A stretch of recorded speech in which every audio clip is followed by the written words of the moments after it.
Okay, so welcome again. It's May, and this month we're going to talk about banishing the bloat. This is not going to be limited to bloating as a lifestyle or a dietary challenge. We're going to talk really about digestion in general, but I really feel pretty strongly um, about the idea that bloating it's really most common. Anything of all of the things that people experience between constipation, diarrhea, I think what I hear most often is people talk about distension in the abdomen, usually right after eating. So that's kind of our focus today. As I say every month, I really do encourage you to tune in for these 30 minutes. It's going to be 25, 30 minutes. Your social media, your email, your text messages, all of the other things will be waiting for you when we're done. So be present. I can't think of a single situation in life in which anybody has regret giving their full and undivided attention to any particular thing. So that's my encouragement for today. As those of you who are here already know, I'm Dr. DeLilly. I live and work in Missoula. I treat people across Montana, and digestion is a big focus of my practice. So you'll be hearing some of those highlights. And then this is what we're going to talk about. I do actually say the art of digestion because we're going to talk a little bit about the science of digestion. We're going to talk a lot more about just kind of the broader aspects of how digestion works, what impacts it, and how you can optimize it. We will talk about the lifestyle factors that help and the lifestyle factors that hurt. And then we're going to close with a conversation about supplements. As you will learn, I'm not the biggest fan of probiotics unless they are very specifically indicated and for specific durations of time. So what you see here is the digestive system as most people think about it, right? And I really want to say that, like, this is a portion of the digestive system. But when somebody says, like, what is your digestive system? Most people are thinking the stomach, the pancreas, the small intestines, large intestines, and an educated portion are also including the liver and the gallbladder, which definitely have a big impact. By the end of our conversation today, what I hope you think of as the digestive system is this plus what you see here, right? I think that 90% of the digestive system is captured on this particular page as opposed to the previous page. And there are two aspects of this photo that I want to draw your attention to. One is the brain, because you're going to learn that stress has a huge role in digestive function. But the equally important and ironically often neglected aspect of the digestive system is here in the mouth. A shocking number of people don't think about the mechanical aspects of digestion when they're having digestive issues. And so that's really where we want to start this conversation. So here, as we get into lifestyle, what you see depicted in this picture, which is so common, is someone who is working and eating. But really what I want to draw your attention to is the idea of eating while preoccupied with other things. So for digestion to work well, it is actually essential that when you're eating, you're not doing anything else. And that's for a variety of reasons. And that's why I want to talk about, I'm actually going to come back to this slide, like what is the actual digestive system? So one, your brain, you may be familiar with the idea of rest and digest. You might be familiar with the concepts of both the sympathetic and the parasympathetic nervous system.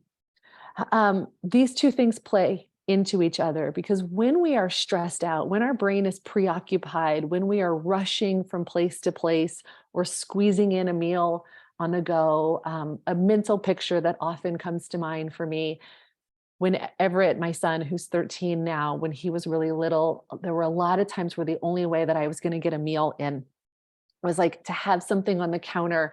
And every time I ran through the kitchen, just trying to help him get dressed or get out the door or get ready for my workday, I'd take 2 bites of something and then I'd move on with the day. And oftentimes after that, I'd go, oh my gosh, like, did I even eat? I'm not positive if I ate or not. And I bet I didn't chew if I did eat. So to recognize that when we are stressed out and preoccupied, we are in a stress state, which means our sympathetic nervous system is on overdrive. And when that happens, blood flow moves away from the center of the body to the eyes and to the extremities.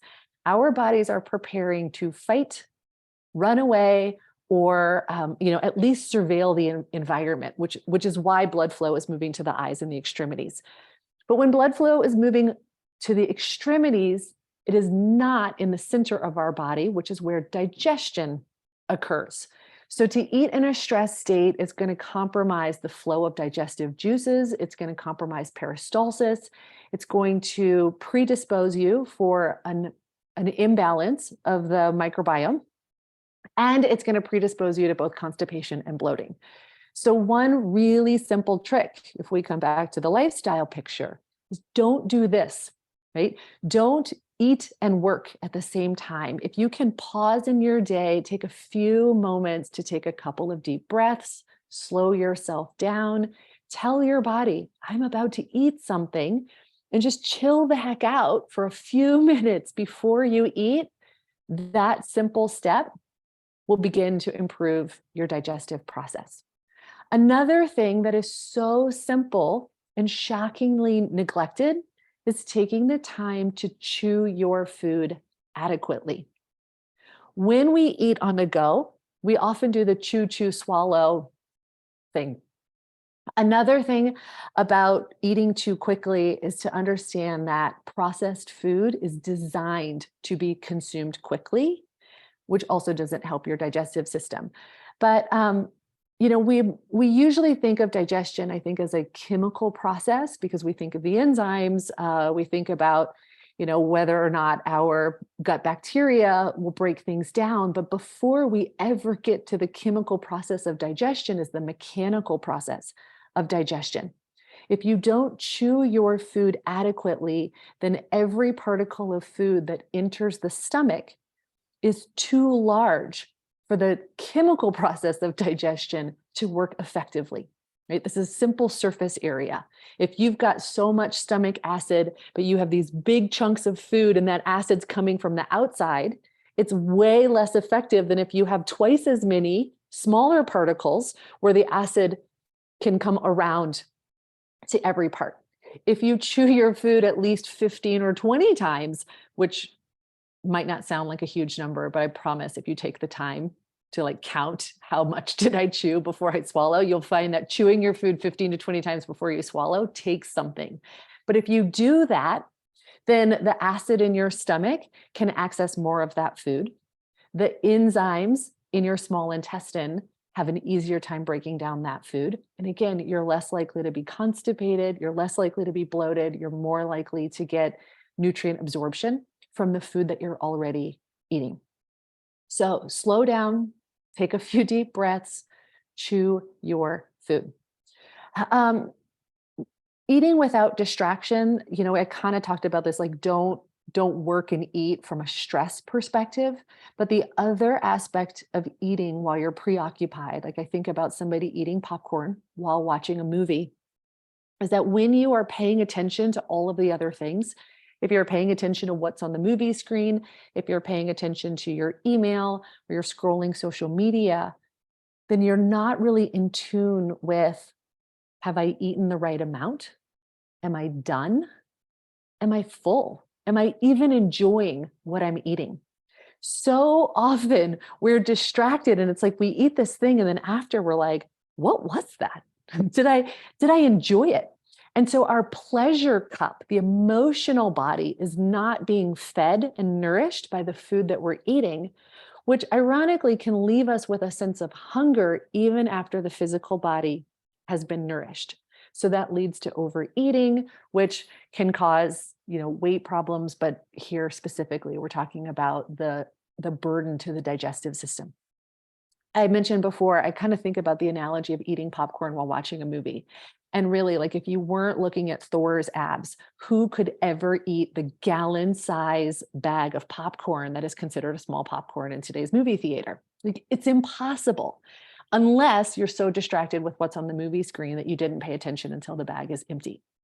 So by eating without distraction, you're aware of these micro changes in your satiety and can stop at the appropriate time so that you're not overwhelming your digestive system with the quantity of food that you're eating. Another thing that I think is worth mentioning with regard to lifestyle, which is really more about how much food that you're eating. Most people's digestive tracts will do better with a smaller quantity of nutrient-rich food than a large quantity of nutrient-poor food. So for a long time in our society, and in some circles, this is still definitely the truth, the idea of eating high volumes of low calorie food like air popped popcorn or rice cakes was really common. People would have this attitude of like, oh, well, I want to fill my belly, but not take a lot of calories in. But the digestive system is going to do better if you eat something that's like high in calories, but small in quantity. Because again, if you think about the mechanical plus chemical process of breaking down food, there's less volume to deal with in, let's say, half of an avocado than in 18 rice cakes with, I don't know, some low fat thing on top of them. So do yourself a favor and eat nutrient-rich food that is low in volume and don't overwhelm the system with that piece. Okay, and then now I want to talk about supplements a little bit. Let me get a little time. Okay, great. We got plenty of time. Supplements. Okay, so many of you know I'm a big fan of appropriate supplementation. And I think that, the great news about the conversation that has to do with the microbiome in the last several years is that people are actually paying attention to this idea of like, is my microbiome healthy? When people have been on antibiotics, they start to think about the impact that that has on their digestion. And ideally, fewer and fewer people take unnecessary antibiotics because they're thinking about what happens to their gut flora. That being said, what I have observed in the last 5 or so years is that so many people think that probiotics are really beneficial, that a lot of people put themselves on probiotics and stay on probiotics for the long term. And so now what we start to see in the clinical setting is an overgrowth of bacteria instead of just the full wipeout from antibiotics. So as I mentioned at the beginning of the talk, I do think that probiotics have their place, but only with lab testing that confirms that they're needed or a history of antibiotic use. When I put somebody on probiotics, it is typically for a relatively short duration, 1 to 3 months, give the body a break. I am not a fan of high dose probiotics for years and years and years, but I'm often shocked at the number of people who come to me and they're like, oh yeah, I've been on this probiotic for, 8 years now. And it's just like, no, it's usually not helpful. So I wanted to give caution to that idea for any of you who might think that, a little bit of something is good and then therefore good in high doses and forever. The supplements that I do lean on regularly include stomach acid, so betaine, HCl, bile, and then carminative herbs. So we're going to talk about a variety of supplements and we'll go into this in more detail, but I just wanted to give you that overview. And then now we're going to talk a little bit about why. So because in our modern society, the overwhelming majority of people are stressed out all the time, even people who don't think they're stressed out, right? In terms of like what your body was designed for, whatever your day looks like is probably not aligned with that. And so your body's under some kind of stress. When we are habitually stressed out, our stomach acid production downregulates. And when we don't have enough acid, it is one, difficult to digest protein, and two, difficult for every enzyme in the small intestines to work properly, because enzymes work at their optimal pH only.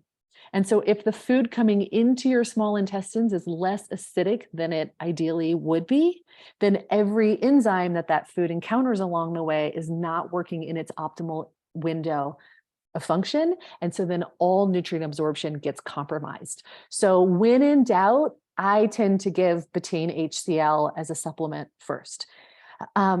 If you are supplementing betaine HCl on your own, you'll know if you're taking too much because it will burn. So it's usually best given at the beginning of a meal, only with substantial meals, and usually with high protein meals, because it helps a lot to digest protein-rich foods.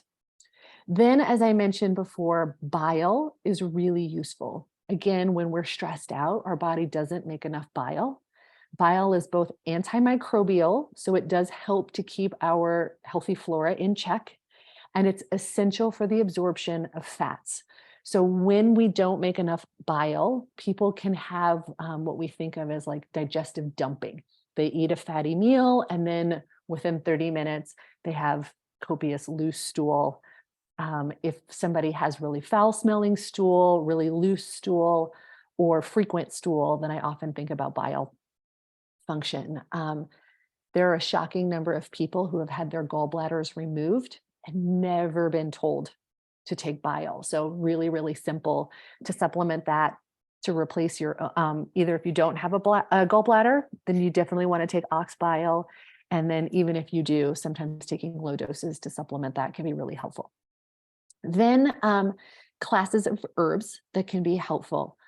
One is carminative herbs. So carminative herbs are things like fennel and other really fragrant herbs that help our body to, one, dissolve gas. Two, they stimulate the secretions, like our natural digestive secretions, and they help with motility in the digestive system. So they help your, like the peristalsis, which is the movement of food through both the small intestines and the large intestines. And if food's not moving regularly, then everything backs up and bacteria grows. So particular people who eat too much fiber, it's not very common, but sometimes people eat too much fiber, and then everything becomes kind of brick-like in the digestive system. So having these carminative herbs, chamomile, fennel, peppermint, help with the motility of the digestive system and can sometimes bring instantaneous relief to distension after a meal, bloating, and that gassiness. Ginger is another fantastic herb. Ginger causes everything to move, so it is both carminative and bitter. And that brings us to the final class of herbs that I wanted to talk about, which are the bitters.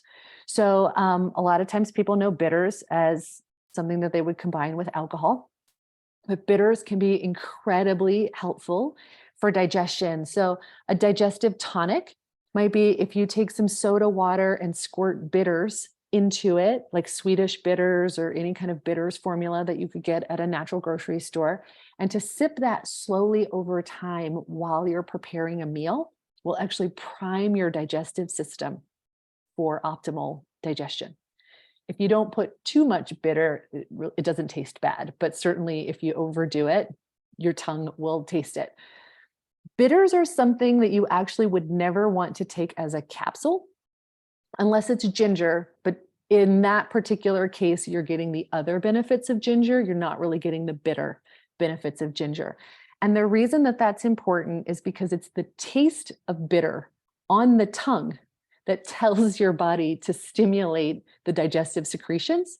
So if you took a bitters formula as a capsule and you never tasted it, then you'd get minimal, if any, benefit from taking a supplement like that.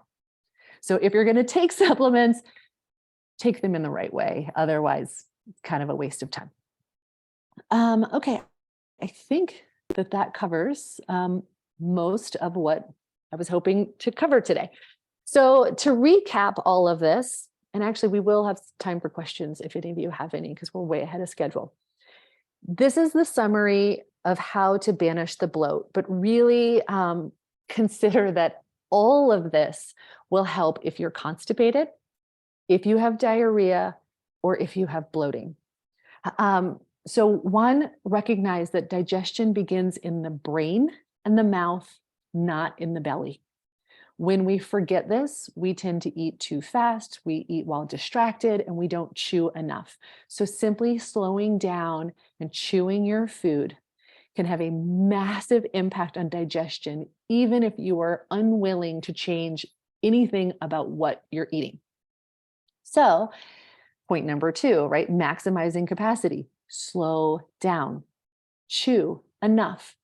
I would add here, don't drink too much water while eating, because you don't actually want to dilute your digestive secretions while you're eating a meal.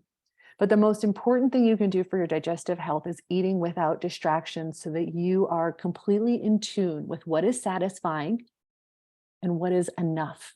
You're really, like, eating without distraction helps you to be in better relationship with your body, so that you're noticing the subtle changes along the way, and you actually stop when you've had enough. And then in terms of supplements, we talked about getting enough acid, using betaine HCl, supplementing with bile. So usually that's ox bile if you have any liver or gallbladder issues, or honestly, even if you don't, often very helpful. And then using bitters and carminative herbs to promote digestive secretion and movement through the bowels. Talked extensively about the idea that probiotics can be helpful, but they should be used sparingly and only when clinically appropriate. So one other thing that I want to make sure that I talk about today, even though it wasn't actually in the slides, is distinguishing 3 different kinds of bloating. So that if you have, I mean, usually people have one of these, rarely do people have all 3, though theoretically it is possible.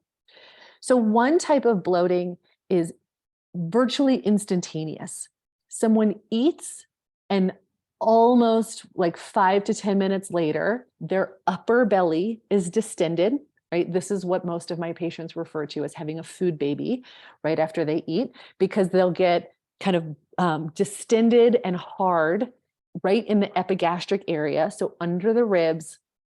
And again, this is within 20 minutes of eating. That is often related to a bacteria called H. pylori that lives in the stomach. So that's where the bacterial imbalance is, in the stomach, which is why the bloating is happening instantaneously. When the bloating happens like 30 to 40 minutes after a meal, that's often related to either a microbial imbalance or an overgrowth of bacteria in the small intestines.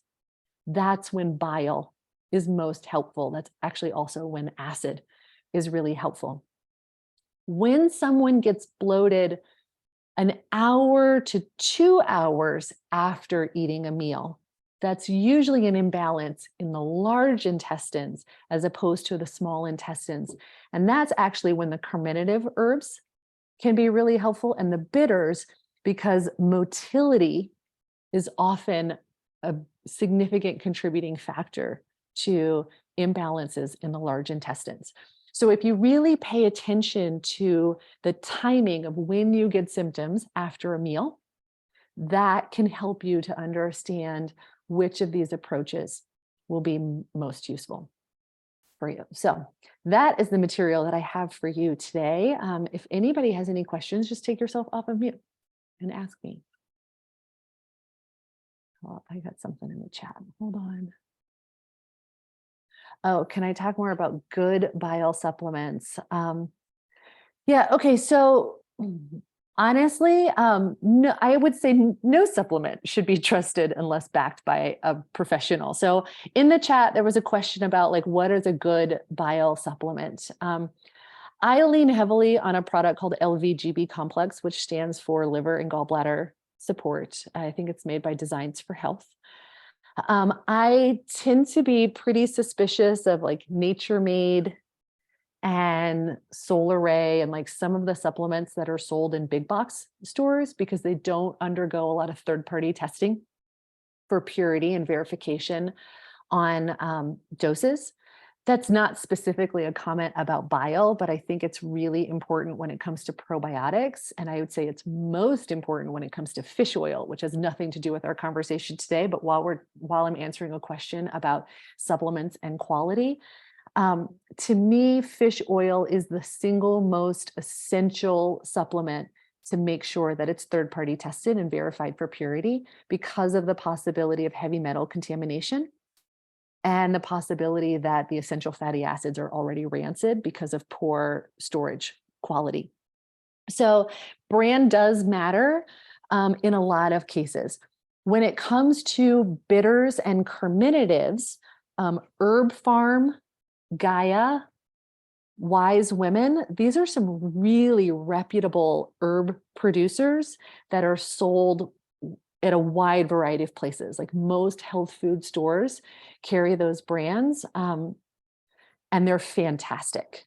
With betaine HCl, which is the stomach acid, acid is acid is acid. So that one is going to be much less brand specific and probably much more dose specific.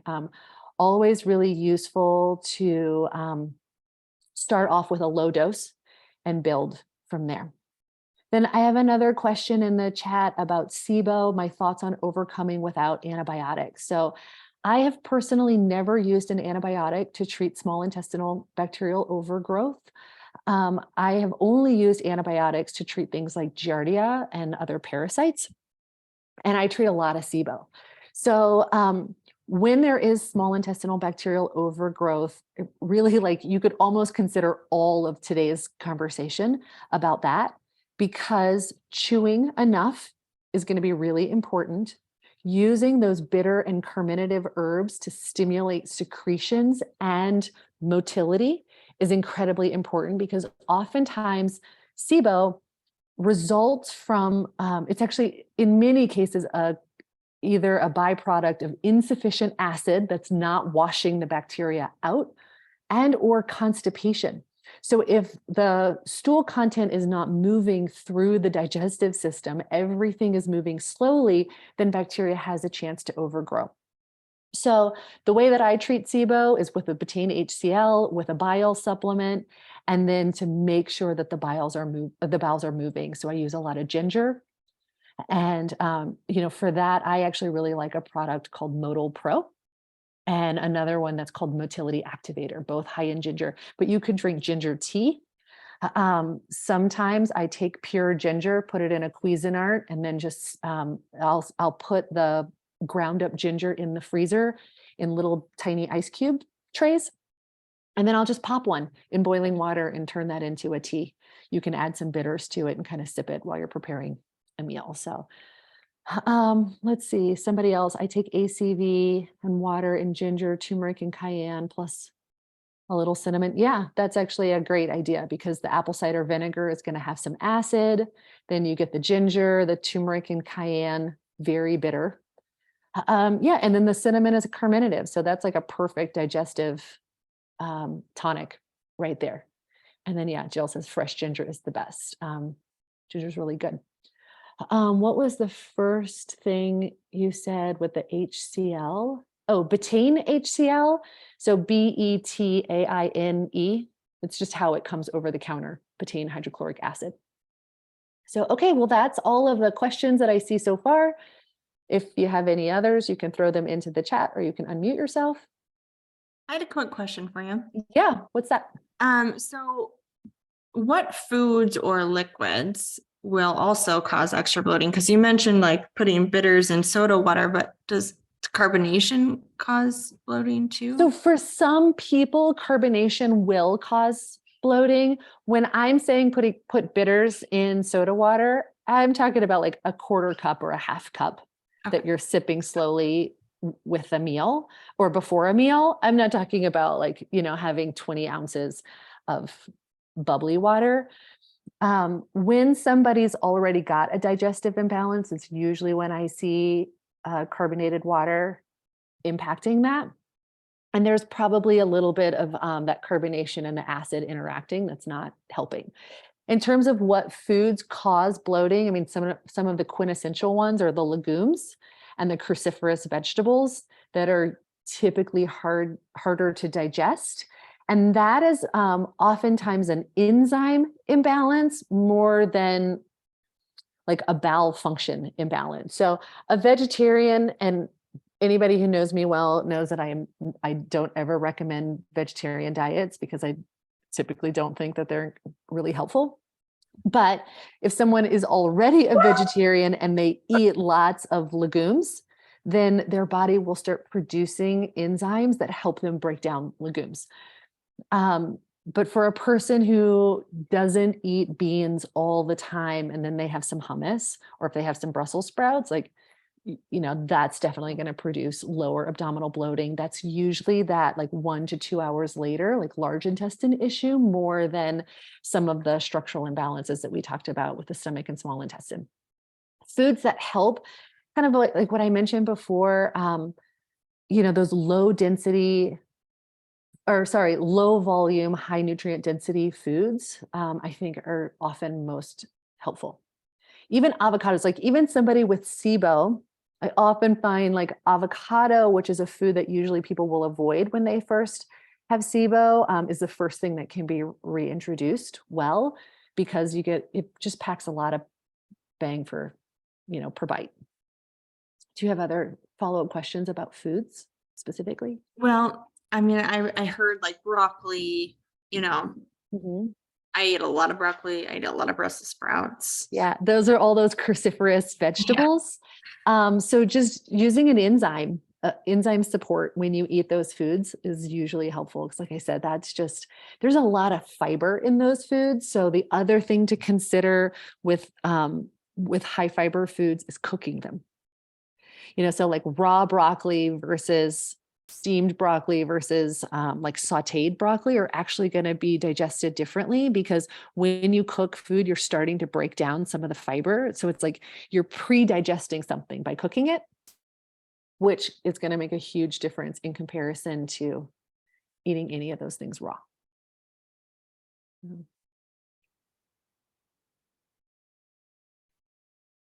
Did you have any other questions, Carrie? No. Okay. Any other questions, guys? All right. Well, thanks. I hope that today was informative. If you have follow-up questions or comments after, then let me know. Thanks for being here.